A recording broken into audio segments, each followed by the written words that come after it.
Dios dijo a su pueblo, yo estoy con vosotros, y esa declaración despertó el espíritu de los líderes y del pueblo. Esto nos enseña que el verdadero avivamiento no es una emoción religiosa, sino que es Dios despertando a su iglesia por medio de su palabra. Bienvenidos a El Último Avivamiento Ahora.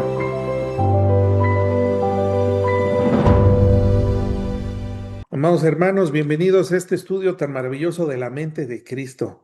Hemos estado aprendiendo las virtudes de la mente de nuestro Señor Jesucristo que vienen en Santiago 3:17, que vienen en este estudio maravilloso que se llama así, la mente de Cristo, pero que hemos estado estudiando porque como verdaderos discípulos y alumnos de nuestro Señor Jesucristo, nuestro propósito es crecer en la estatura de Él, de nuestro amado Señor Jesucristo.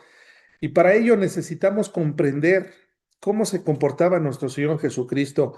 Y cuando llegaban situaciones, pruebas o adversidades a su vida, cómo las enfrentaba nuestro Señor, cómo actuaba, cómo pensaba, porque queremos ciertamente ser imitadores de Él. Así que, amados hermanos, en esta noche de hoy vamos a estar viendo el último día de la lección 4, de la unidad 4, donde se han estado estudiando y analizando las 8 virtudes de una mente semejante a la de Cristo. El día de hoy vamos a estar viendo lo que es una mente sincera o una mente llena de frutos, perdón, una mente fructífera, sin incertidumbre, es decir, que una mente que es firme en su manera de pensar, y tampoco, dice el Santiago, sin hipocresía, es decir, completamente sincera.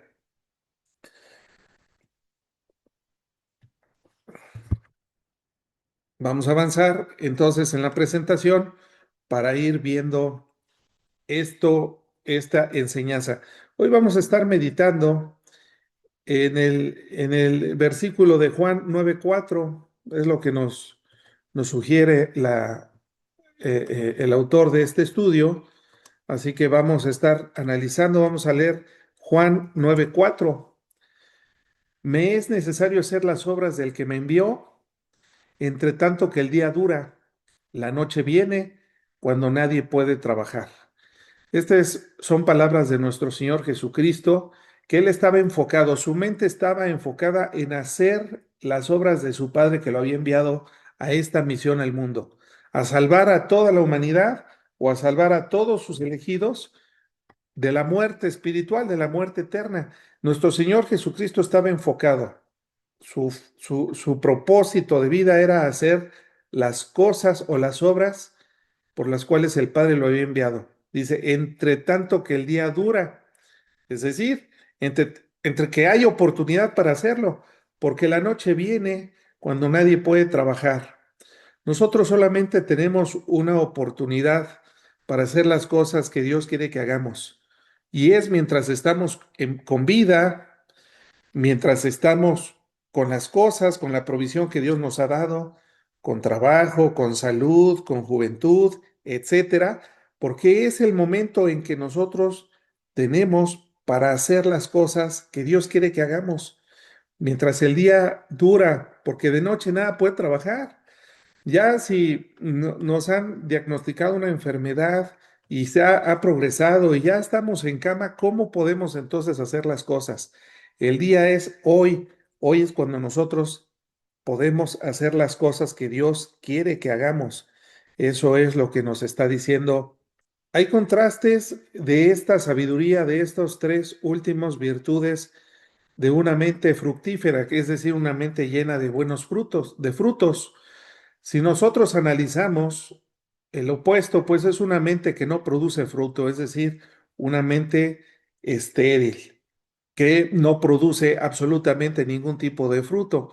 Su falsificación puede ser una persona obsesionada con los resultados, mientras que para una mente firme, es decir, sin incertidumbre, su opuesto es fácil de identificar, es una mente indecisa, pero su falsificación no es tan sencilla de encontrar. Es ser inflexible para una mente sincera, es decir, sin hipocresía. Bueno, lo opuesto es muy fácil determinar, es una mente hipócrita, pero su falsificación es una mente o una persona que es brutal con sus comentarios, te destruyen con una sola palabra, con una sola frase. Así que vamos a tener cuidado de no caer en estas falsificaciones, por eso lo estamos estudiando, para no falsear absolutamente nada. No es al criterio nuestro, es a lo que Dios nos enseña a través de su palabra. Vamos a ver entonces, a empezar con esta primera virtud, una mente fructífera. Su significado es decir, o llena de frutos, ¿verdad? De buenos frutos, como dice Santiago 3:17, significa ser productivo. Cuando nosotros estudiamos los sinónimos, como que vamos aclarando en nuestro pensamiento el significado profundo de lo que nos dice la escritura. Es ser productivo, es ser fértil, también es ser fecundo, como esta ilustración, de ahí un viñedo lleno de muchos pámpanos y cada pámpano tiene muchas uvas, ¿verdad? Y esto es lo que quiere que nosotros demos como resultado. El Espíritu Santo que mora dentro de los creyentes produce en nosotros esa productividad, esa fertilidad, esa fecundidad, para que cuando estemos en la presencia de Dios, lleguemos con muchos frutos, no nuestros, frutos que Él produjo en nosotros. Son los resultados que Dios produce mediante la evangelización y el discipulado. Todos nosotros ciertamente llegamos a Cristo porque alguien nos habló del Evangelio. Así que el Evangelio o el evangelismo produjo en nosotros arrepentimiento. Bueno, lo hizo el Espíritu Santo que mandó a esas personas, pero produce en nosotros una convicción de pecado, un arrepentimiento y una respuesta positiva al Evangelio. Eso es la salvación. Pero no solamente llega ahí, como muchas iglesias lo predican, a lo mejor un poquito de manera muy ligera, la famosa oración del pecador. Señor, yo entra en mi corazón, yo te recibo como mi Señor y Salvador. Eso es una oración que realmente no salva a nadie. No, lo que salva es la verdadera convicción, arrepentimiento, y eso es difícil de determinar. Pero, ¿cómo podemos nosotros estar convencidos de que realmente somos salvos y hemos pasado de muerte a vida cuando empieza a haber fruto en nuestra vida? Cuando se empiezan a producir evidencias de una persona transformada, regenerada. Si antes éramos pecadores o practicábamos ciertos pecados, ahora ya sentimos un rechazo hacia eso. Alguien a lo mejor tenía algún problema con el vicio, ahora siente asco por ese vicio. Bueno, esa es una buena noticia, es una señal de que el Espíritu Santo está transformando tu corazón y por eso está produciendo estás aborreciendo las cosas que Dios aborrece. O si alguien era mentiroso, o si alguien era de ciertos tipos, bueno, todos éramos muchas cosas negativas realmente al mismo tiempo. Nada más que algunos pecados estaban más arraigados que otros. Los que no estaban tan arraigados son los primeros que empezamos a resolver, pero hay otros pecados que nos tardan años en sacar de nuestra vida, pero ya está viendo frutos, los primeros frutos, y cada vez va a haber más fruto. Es un proceso de santificación progresiva. Por eso es mediante la evangelización, porque mediante la evangelización nosotros respondimos positivamente al llamado de Dios para el evangelio. Pero después es mediante el discipulado, mediante el estudio sistemático de su palabra, la oración, en que seguimos nosotros sembrando o poniendo ese abono, esa agüita para que esa semilla que Dios sembró en nuestro corazón empiece a producir una planta, empiece a crecer.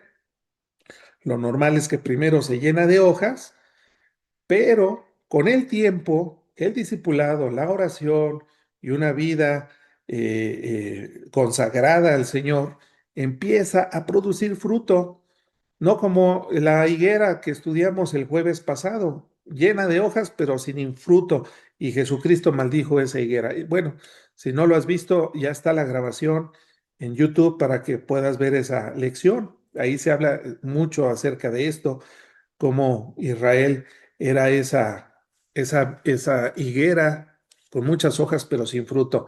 Pero Dios quiere que produzcamos fruto. Una persona llena de fruto es una persona fructífera. ¿Y qué mejor que estudiar a nuestro Señor Jesucristo, cómo Él era el fructífero en todo lo que hacía? Él fue un hombre productivo, fértil, fecundo, constructivo, todas esas virtudes que después vamos a estudiar de Gálatas 5, 22 y 23, lleno de amor, gozo, paz, paciencia, benignidad, bondad, fe, mansedumbre, templanza, dominio propio. Pero en Santiago estamos viendo esas otras 8 virtudes.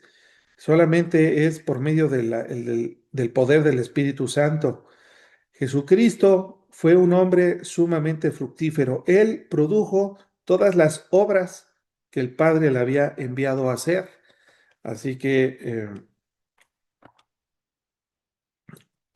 vamos a ver el testimonio de muchos testigos que conocieron a nuestro Señor Jesucristo y vieron cómo fue muy fructífero. Esa es la conclusión a la que llegan aquí en Marcos 7, 32 al 37.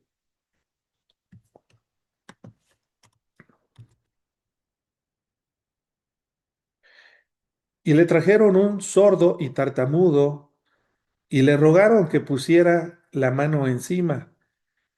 Obviamente se refieren a Jesucristo. Y tomándole aparte de la gente, metió los dedos en las orejas de él y escupiendo tocó su lengua. Y levantando sus ojos al cielo gimió y le dijo, Éfata, es decir, sea abierto. Al momento fueron abiertos sus oídos y se desató la ligadura de su lengua y hablaba bien.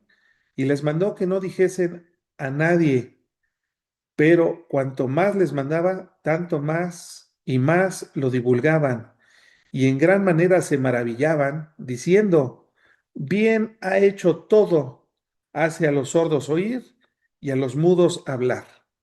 Porque eso es precisamente lo que decía el Antiguo Testamento acerca del Hijo de David, de este Mesías prometido, en todas las profecías veterotestamentarias, es decir, del Antiguo Testamento, que este Mesías prometido, una de las señales es que iba a ser oír a los sordos, ver a los ciegos, a los cojos los haría saltar, y Jesucristo estaba produciendo ese fruto que se esperaba de este Mesías tan esperado. Por eso a la gente que lo conoció y testificó que bien lo ha hecho todo. Así que eso es lo que estamos esperando que digan de nosotros también. ¿Quiénes? Los que nos conocieron. No, hombre, yo a ese Barajas lo conociera tremendo, pero ahora lo veo tan diferente, que lo está haciendo todo muy bien, no, no porque yo lo haga bien o porque lo haga Pedro o Juan o Jesús o quien sea, sino porque es el resultado esperado de una persona que está siendo trabajada y que está siendo guiada por el poder del Espíritu Santo. Todos los cristianos, todos sin excepción, son salvos porque tienen al Espíritu Santo morando dentro de ellos. Algunos son más fructíferos que otros, bueno, pero todos dan fruto, como lo dijo Jesucristo en la parábola del sembrador. Unos dan al 30 por uno, otros al 60 y otros al 100 por uno. Eso ya depende de los dones y talentos que Dios nos ha dado a todos y cada uno de nosotros. De Jesucristo aprendemos que Él fue muy fructífero, lleno de mucho fruto. Lo opuesto, lo opuesto de una persona que es fructífera es la esterilidad espiritual. Y esta esterilidad se manifiesta en una vida cuando es improductiva, cuando es infructuosa, cuando es inactiva o que no tiene crecimiento. Sin servicio, ¿no? No ha servido para nada. Lleva años en la iglesia y se ha anotado para servir en algún ministerio. No ha servido. Sin influencia espiritual. Todos los que lo conocen, en nadie ha influido porque precisamente lo conocen.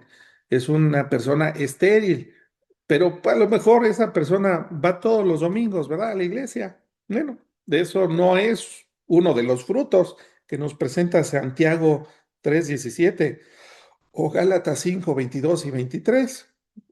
A la asistencia a la congregación de los santos no es algo que manifieste el poder transformador del Espíritu Santo. Eso ya puede caer en religiosidad, en rutina, en todo menos en un fruto que mencione la Biblia como el resultado del poder del Espíritu Santo en una persona. Así que aguas. Pero aquí lo más delicado son las falsificaciones. El diablo se mete en las falsificaciones, amados hermanos, y él nos presenta una simivirtud. No, hombre, por ejemplo, una persona obsesionada por los resultados, una persona o una iglesia, un líder, puede estar muy ocupada, reunir multitudes o presentar cifras impresionantes sin producir fruto espiritual verdadero. La falsificación de esta virtud mide el valor del ministerio solamente por el número de asistentes, eh, cuántos suscriptores, si tienes un canal, por ejemplo, en redes sociales, cuántos suscriptores tienes. Eso va más para mí, hermanos, ¿no? El reconocimiento, a ti te importa mucho lo que diga la gente de ti, ¿verdad? Ese reconocimiento. No es lo que diga Dios, es lo que digan mis pastores, lo que digan mis amigos, lo que digan mi familia. Yo estoy buscando reconocimiento. ¿Cuántas actividades realizamos? Y sirvo aquí y sirvo allá y no me pierdo nada de los 7 días de la semana. Estoy en la iglesia como rata, ¿verdad? De iglesia. 6 días a la semana estoy yo ahí metido todo el tiempo. Hago muchas actividades. Los resultados son visibles. A mí me importa que todo el mundo me conozca y me vea. Eh, eh, y me comparo con otros. Eso también es algo clásico, ¿verdad? No, yo soy muy fructífero, no, hombre, mira, yo comparado con fulano, con Chochit, con fulanito o con Juanita, con quien sea, no, hombre, me los llevo de calle. Así que no, no, no, no es así. El discipulado no consiste solamente en obtener decisiones, sino en enseñar, en obedecer a todo lo que Cristo ordenó. Muchas veces preguntan en las iglesias, oye, ¿cuánta gente recibió a Cristo? Mira, en el primer servicio fueron 12. En el tercero no, ahí sí fueron como 30. Y en el tercer servicio hubo 15 respuestas. ¡Ay, qué maravilla! 60 convertidos. No, no, no, no, no, no. No es así. No es cuántos levantaron la mano, ¿verdad? Sino cuántos de los que asistieron están obedeciendo a Cristo. Eso no lo sabemos. ¿Cómo lo podemos medir? Nosotros no lo sabemos, pero Dios sí lo sabe. Así que hay un ejemplo hermoso del bíblico, ¿ah? De Moisés. Moisés no se fiaba de cuántas personas él estaba guiando por el desierto. Moisés prefirió no avanzar, no guiar a nadie sin la presencia de Dios, declarando, si tu presencia no ha de ir conmigo, no nos saques de aquí. Para Moisés lo importante no era cuánta gente lo seguía, sino que él fuera guiado por la presencia de Dios. Y acuérdense que durante este tiempo de éxodo en el desierto, durante el día Dios se manifestaba como un torbellino y los iba guiando y donde se detenía ellos ponía ahí su campamento y en la noche era como un torbellino pero de fuego, ¿verdad? Que los iluminaba y les daba esa guía y esa dirección. Para Moisés era así, si tu presencia no ha de ir conmigo, no nos saques de aquí. Entonces nosotros tenemos que imitar a Moisés en este aspecto. Eh, Voy a poner el texto bíblico para leer la cita con un poquito de mayor amplitud. Éxodo 33. Vamos a leer desde el verso 15. Y Moisés respondió, si tu presencia no ha de ir conmigo, no nos saques de aquí. ¿Y en qué se conocerá aquí que he hallado gracia en tus ojos, yo y tu pueblo, sino en que tú andes con nosotros y que yo y tu pueblo seamos apartados de todos los pueblos que están sobre la faz de la tierra? Esto es súper importante. ¿Cómo conoceremos que hemos hallado gracia en los ojos de Dios y nos ha dado la salvación? ¿En qué? en que seamos diferentes, apartados. Esa es la definición de ser santos. Dice, en que nosotros estemos apartados de todos los pueblos. ¿Y cómo eran los otros pueblos? Eran idólatras, eran agresivos, eran de todo, eran misóginos, machistas, etcétera. Eran pecadores delante de la justicia de Dios santo. Así que nosotros, dice, yo, Moisés y todo tu pueblo que te sigue, si hemos hallado gracia en nosotros, entonces queremos ser diferentes. Y no es ser diferentes nada más por ser diferentes, sino más bien ser diferentes a ellos porque somos similares a ti. Y eso es lo que debe de haber en nuestro corazón, amados hermanos, ser diferentes, pero diferentes siendo imitadores de Cristo. Y a Cristo lo crucificaron. Ahorita estamos estudiando en el Evangelio de Marcos capítulo 11 y estamos ya en el día martes. A Jesucristo lo van a crucificar el jueves, el viernes. El viernes entregará su vida. Así que tenemos que ser imitadores de Cristo. ¿Vamos a sufrir? Sí, por supuesto que vamos a sufrir. Vamos a ilustrar esta enseñanza o esta virtud con un fruto genuino versus uno artificial. Vamos a suponer que hay dos tipos de agricultores. Uno que realmente se preocupa por tratar la tierra, ¿verdad? Preparar la tierra, la cuida, es el de la derecha. La cuida, planta la buena semilla, la riega, elimina la maleza, quita los insectos, ¿verdad? Que pueden destruir esa cosecha. Y él espera pacientemente porque él sabe que el crecimiento no depende de él, sino de Dios. Si Dios quiere, va a haber lluvia suficiente y abundante para que estas plantas crezcan y lleguen a un tamaño maduro donde empiezan a producir fruto. Pero vamos a suponer que hay otro agricultor, el de la izquierda. Él nada más está pensando en que él se quiere mostrar que es un súper agricultor. Él quiere mostrar resultados rápidos. Él no se preocupa por la tierra. Es más, él está colocando, en lugar él está colocando frutos que él compró en otro lado, ¿verdad? En secreto los está poniendo sobre las ramas de los árboles que tiene ahí en su huerto. Y toma fotografías y las sube a Facebook, a Instagram y a todas sus redes sociales porque él quiere demostrar que su campo es el más productivo de la región. Así que desde lejos, desde las redes sociales, parece exitoso, pero los frutos no nacieron en esos árboles, así que pronto se van a podrir. Así es de la misma manera, el fruto espiritual no puede adherirse de manera exterior o superficial o antinatural mediante cifras, apariencias o actividad. Debe nacer de permanecer en Cristo. Vamos a ver una aplicación práctica, amados hermanos. Si nosotros queremos cultivar una mente llena de mucho fruto o una mente fructífera, debemos no de preguntarnos cuántas actividades de la iglesia realicé o comunitarias realicé. Debemos también preguntarnos, ¿estamos creciendo en amor?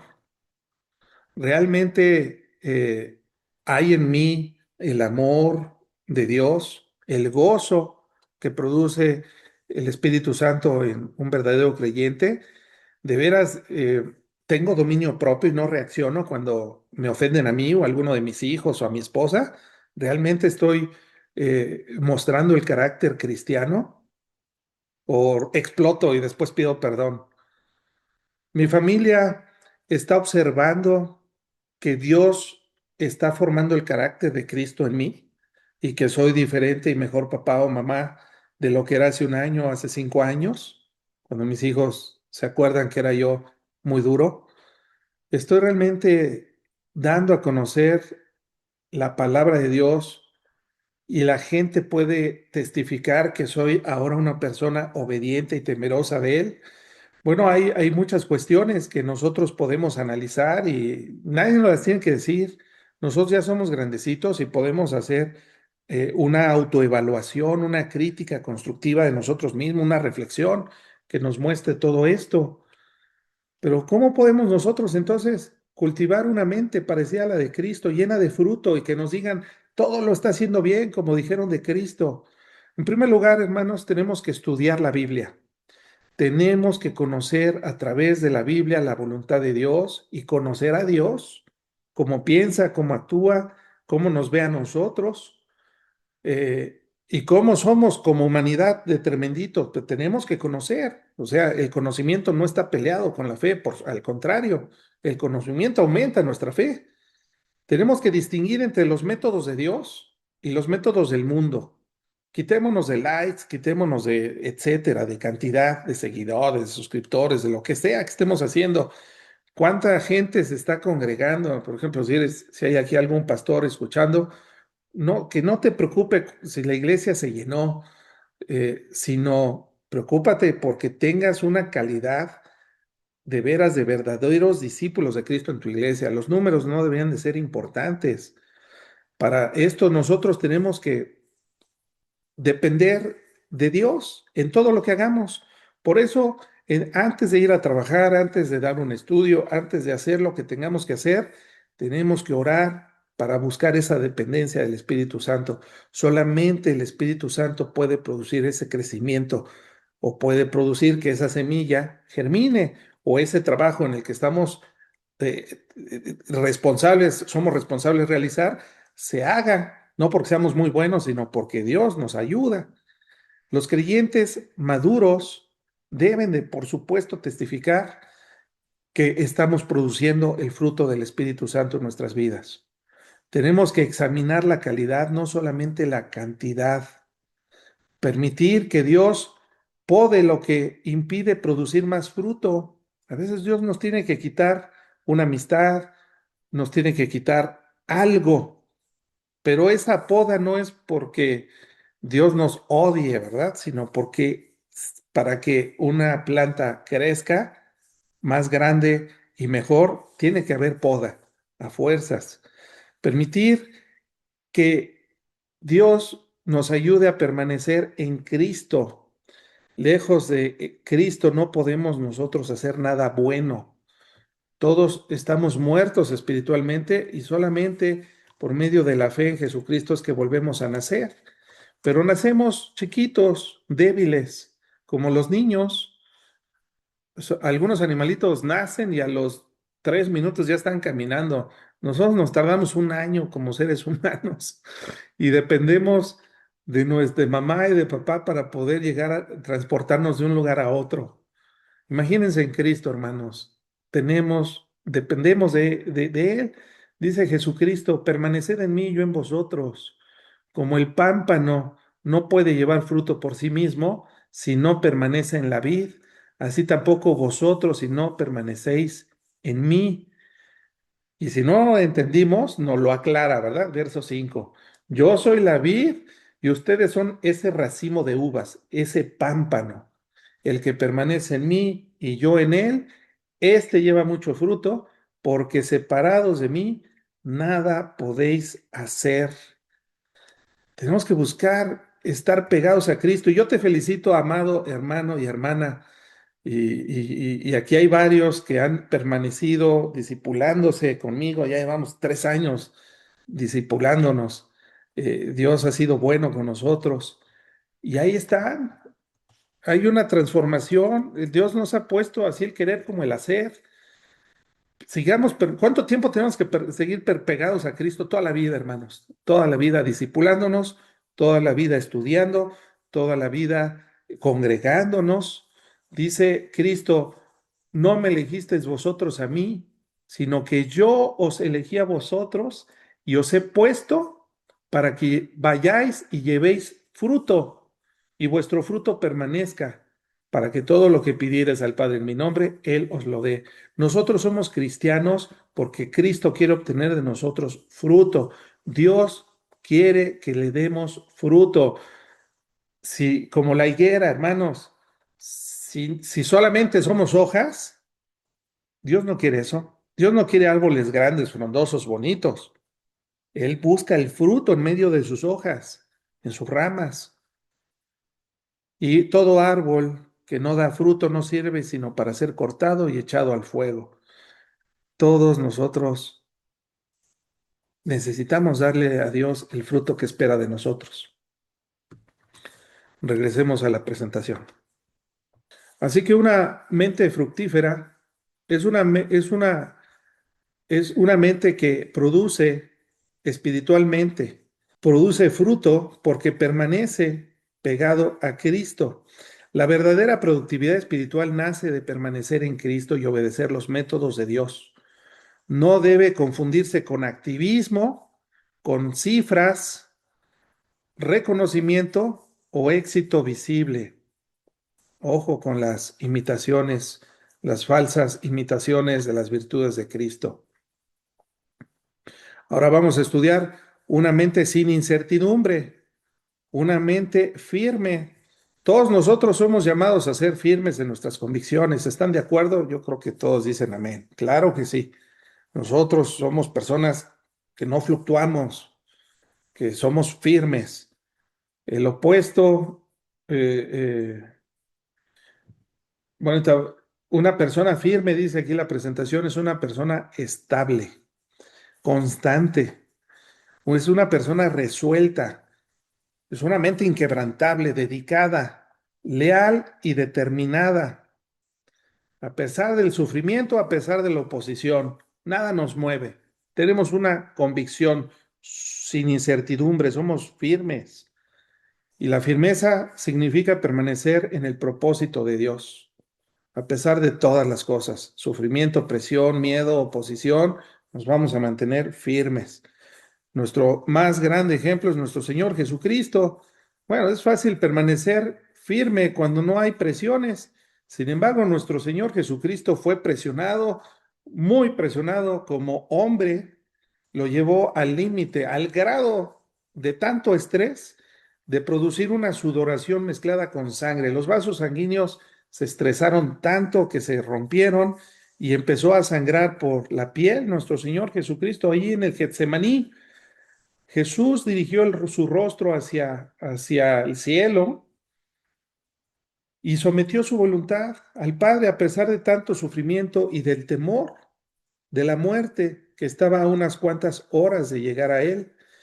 Y Jesucristo en Mateo 26, verso 39, exclamó, Padre mío, si es posible, pasa de mí esta copa, pero no sea como yo quiero, sino como tú. Nuestro Señor Jesucristo fue firme en su propósito. El miedo no lo hizo titubear. Sí, sí, sufrió, por supuesto, pero se mantuvo firme en cumplir la voluntad de aquel que lo había enviado. Vamos a ver lo opuesto. Eso es bien fácil, hermanos. Lo opuesto a una persona firme es una persona indecisa. Es una persona que es inestable. Te dice, sí, mañana ya se arrepintió, es vacilante, es inconstante, es voluble, depende de su estado anímico. Pues yo te dije que sí, pero ahorita ya te digo que no. Bueno, cualquier parecido con la realidad no es coincidencia. Hay personas así, pero no cristianas, ¿verdad? Espero que no seamos cristianos. Y si somos cristianos así, arrepintámonos, hermanos. Es una persona titubeante, es una persona fácilmente influenciable. Cambia de dirección, fíjense, según sus emociones, según sus circunstancias o la presión que ejerzan los demás. Efesios 4:13, ¿qué nos dice la Escritura? Hasta que todos lleguemos a la unidad de la fe y del conocimiento del Hijo de Dios. Ese es un objetivo grande, ¿verdad? Hasta que todos lleguemos a la unidad de la fe y del conocimiento del Hijo de Dios. Un varón perfecto, a la medida de la estatura de la plenitud de Cristo. El llamado es grande, hermanos, es complejo. ¿Para qué? Dice el verso 14, para que ya no seamos niños fluctuantes, llevados por doquiera de todo viento de doctrina, por estratagema de hombres que para engañar emplean con astucia las artimañas del error, sino que siguiendo la verdad en amor crezcamos en todo en aquel que es la cabeza, esto es en Cristo Jesús. No podemos ser personas vacilantes. No nos puede llevar por aquí, por allá, cualquier viento de doctrina. Ay, ahora ya salió la doctrina de la risa santa. No, hermanos, cuidado.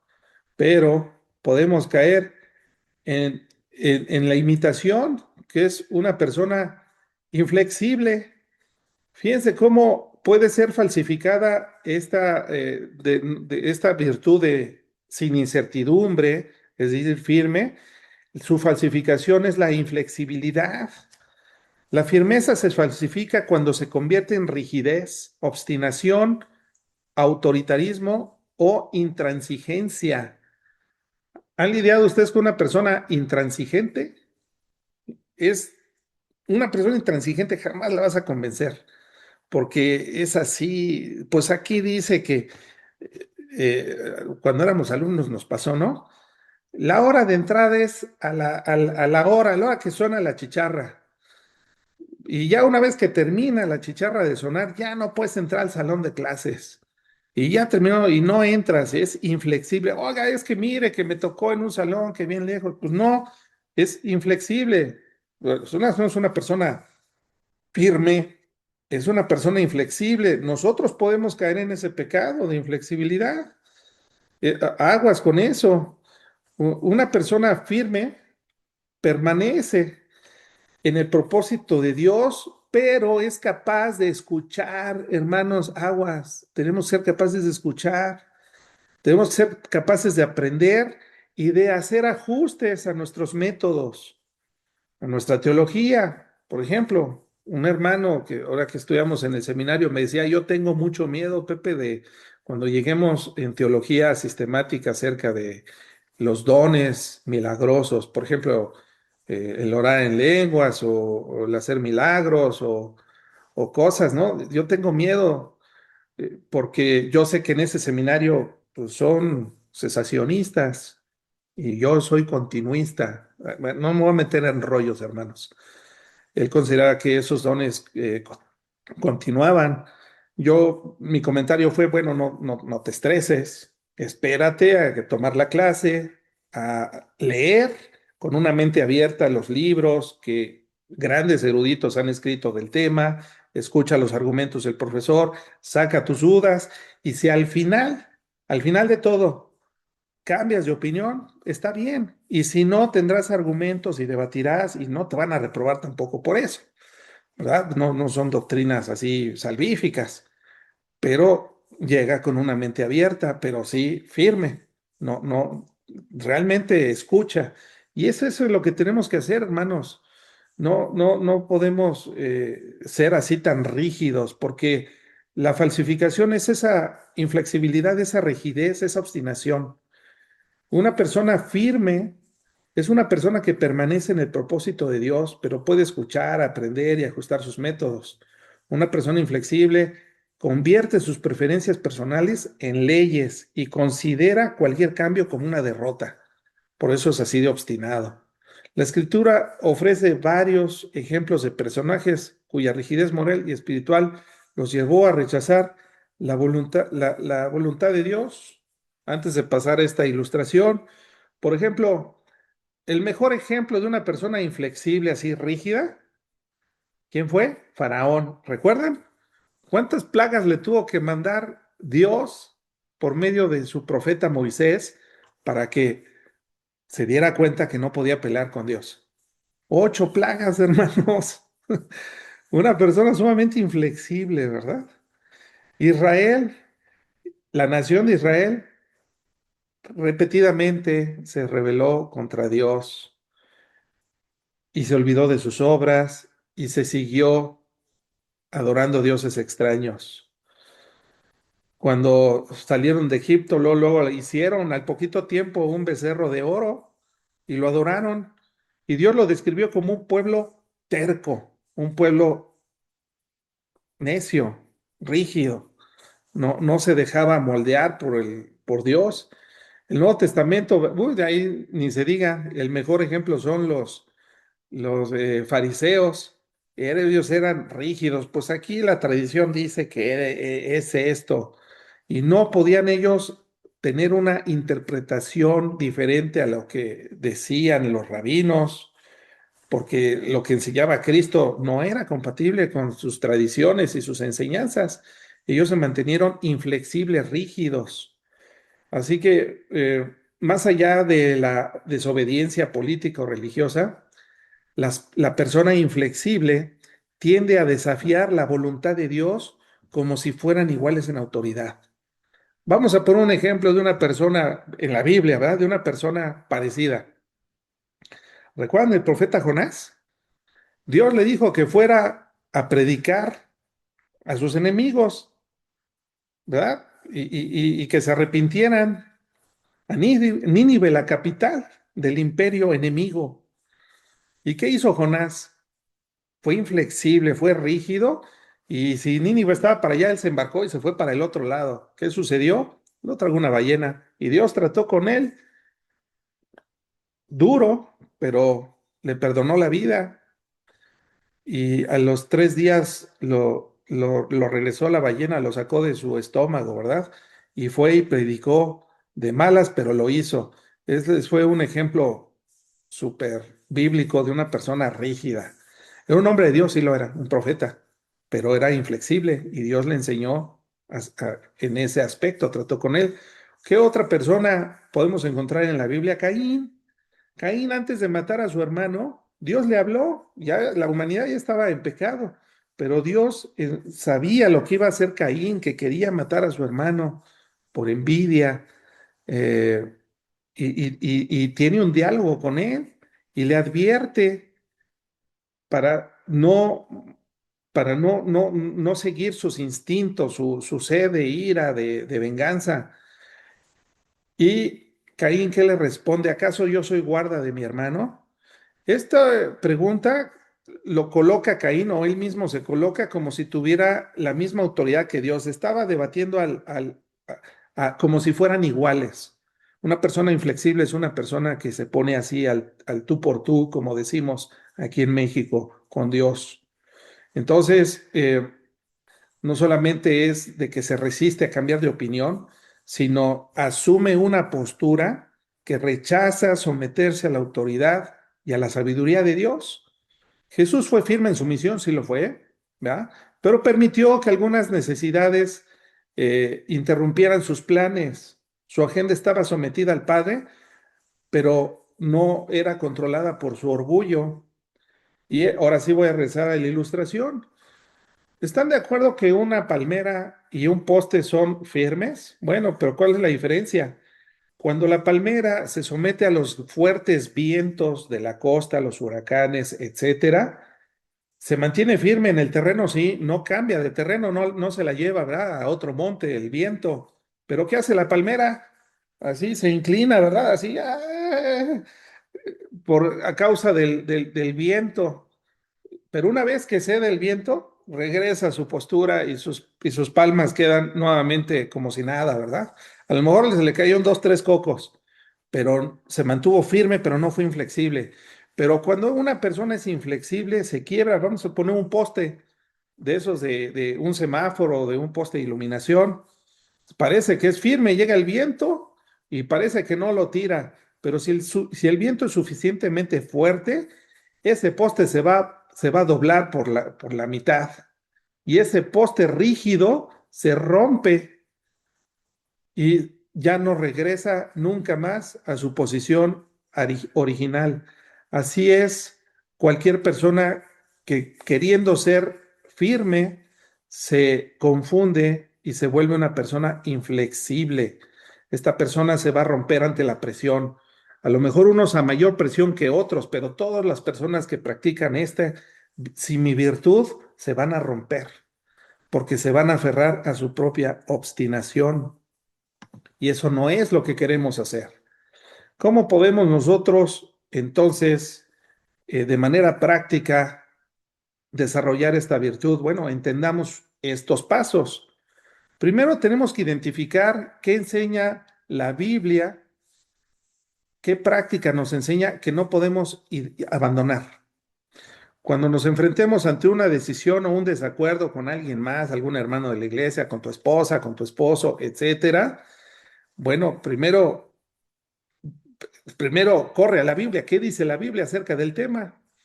Después tenemos que distinguir y hacer una separación entre lo que nos gusta y preferimos y lo que realmente nos enseña la Escritura. Ahora, no somos infalibles, hermanos, seamos humildes. Si no podemos nosotros llegar a un convencimiento pleno de esta opinión, tenemos entonces que ir con otros hermanos maduros, con tu pastor de preferencia, con consejeros, para conocer otras opiniones. No vayas con tus compadres que ni cristianos son, te van a dar un mal consejo. No, ve con gente sabia, temerosa de Dios. Y después pregunta si existe otra manera legítima de cumplir con el propósito. O es así, ¿de veras tengo que renunciar a este trabajo? ¿No hay otra manera que pueda yo lograr el propósito? Pero bueno, también cuidemos de no cambiar de una convicción bíblica por presión o por conveniencia. Eso ya seríamos nosotros ahora, ya nos soltamos, ¿no? No, sí mantengámonos firmes, pero que nadie nos cambie tan fácilmente nuestra manera de pensar. Realmente tiene que haber un análisis, hay que echarle coco, mucho estudio. No convirtamos, hermanos, nuestros métodos personales como mandamientos divinos. No pongamos nuestra opinión al nivel de la opinión de Dios. No. Mantengamos la decisión correcta, aunque implique sacrificio. Ni modo.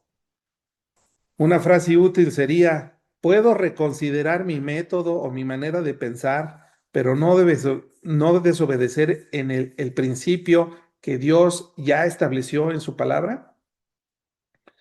Bueno, son cosas que tenemos nosotros que pensar.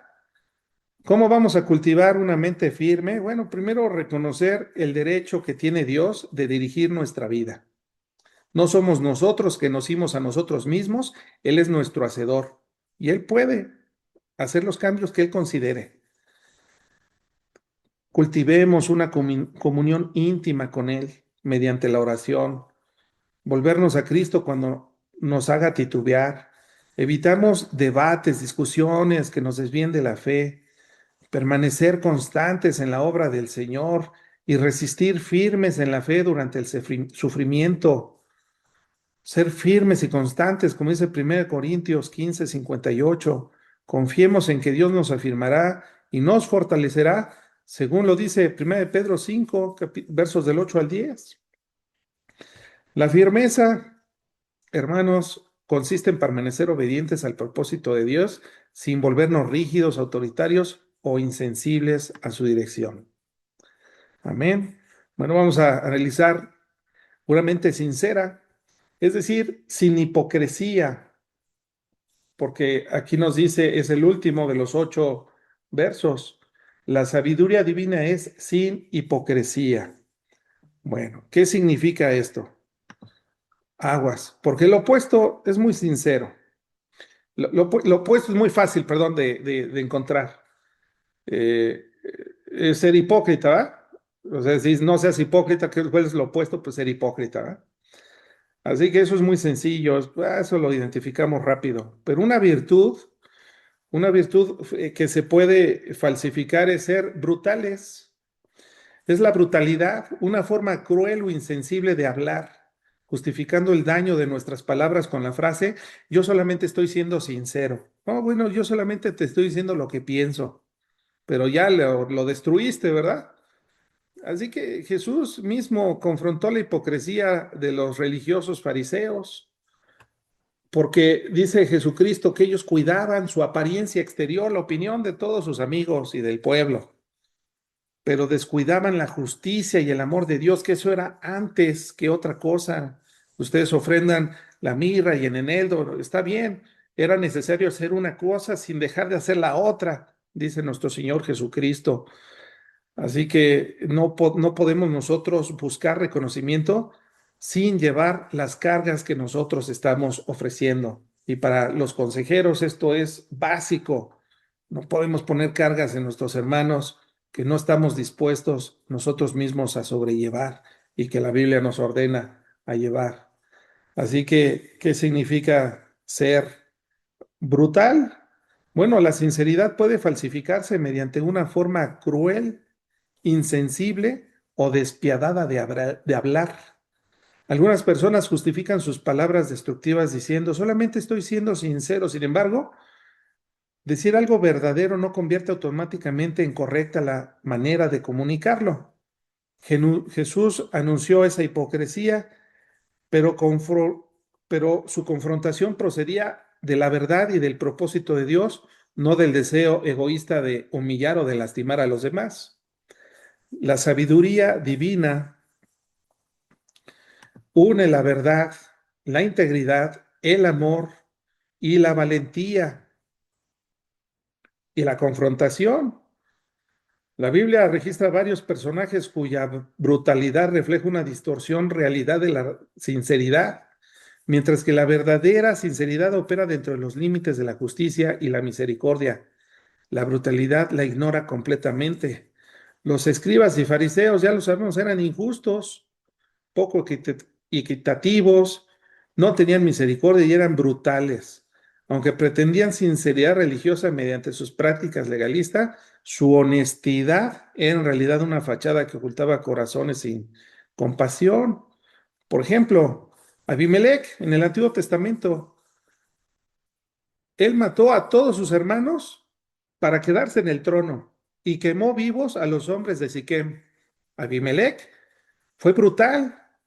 No, no es que yo simplemente fui sincero, no, fuiste brutal, hermano. Esaú, cuando se entera que Jacob le robó la doble bendición, la primogenitura y la bendición de su papá, se llenó de rencor y planeó asesinarlo.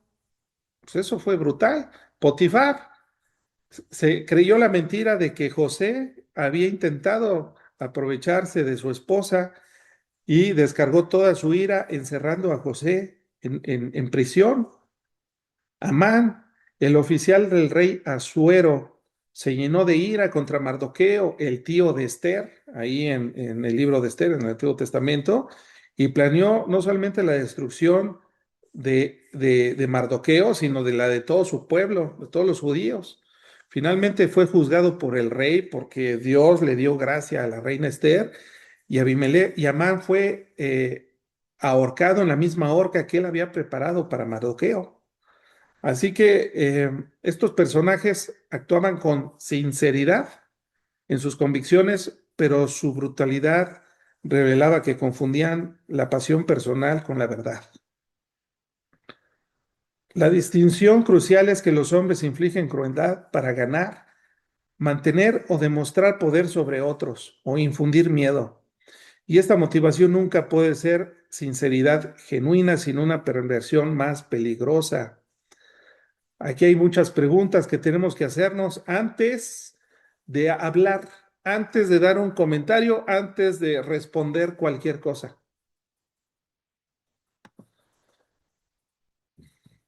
¿Cómo cultivamos una mente sincera, hermanos? Una mente sincera,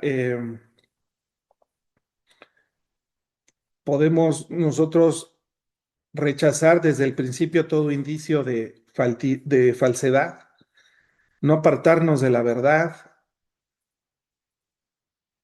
ni siquiera en asuntos pequeños, mantener una vida limpia y coherente, permitir que el amor de Dios gobierne las relaciones, todas nuestras relaciones, procurar que cada palabra que salga de nuestra boca sea verdadera, permitir que el amor gobierne las palabras de reprensión.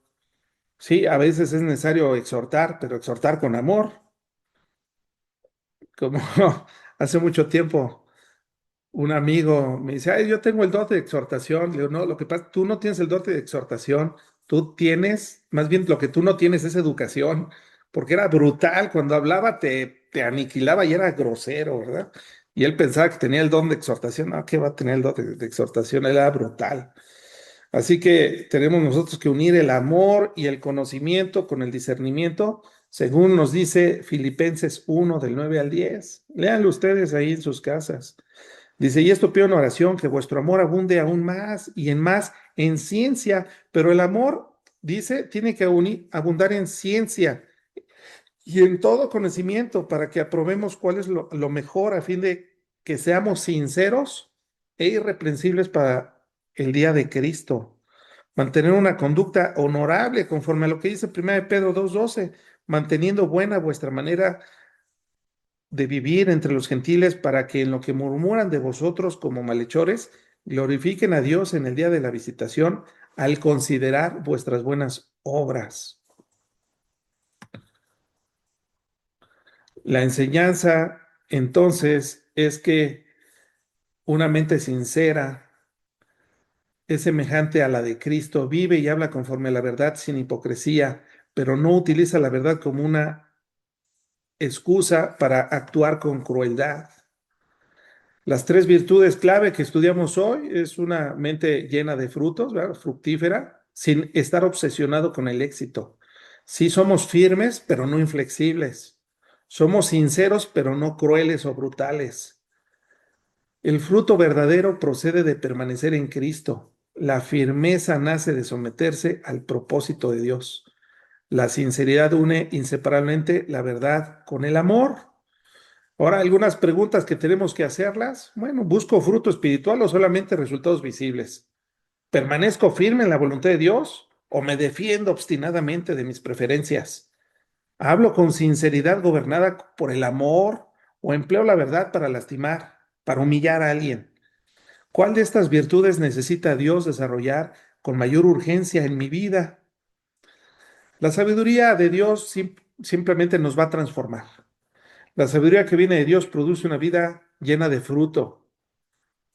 Es firme y es sincera porque produce en nosotros el carácter perfectamente equilibrado de nuestro Señor Jesucristo. Así que, amados hermanos, tenemos mucho que analizar, mucho que meditar, mucho que procesar. Yo sé que una clase no es suficiente, por eso tenemos toda una semana para estar pensando y analizando de toda esta información para que nos la procesemos aquí y baje a nuestro corazón y después se produzca o se traduzca en la forma como nos relacionamos con los demás.